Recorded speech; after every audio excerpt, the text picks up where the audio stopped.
Is your PC stuttering and slowing down every time you run Windows Update? Then it might have an issue that needs addressing. And in this video, we will show you how to fix it.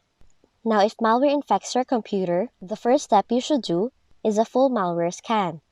Just open your installed antivirus software, or you can also open Windows Security. Go to Scan Options, then choose Full Scan to scan your device. Next to that, configure Windows Update settings by opening Settings. Go to Windows Update, click Delivery Optimization, and in here, toggle the Allow Downloads from Other PCs option to disable it. After that, navigate back and change Adjust Active Hours to Manual.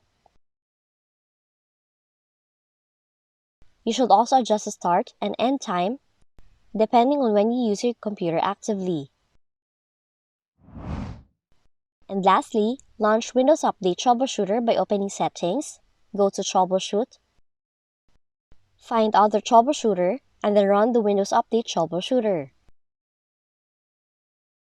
And those are the following ways on how you can fix high disk and CPU usage during Windows Update on your Windows computer. If you found this video helpful, kindly like and subscribe. You may also click and turn on the notification bell so you can be notified from whenever we release new videos.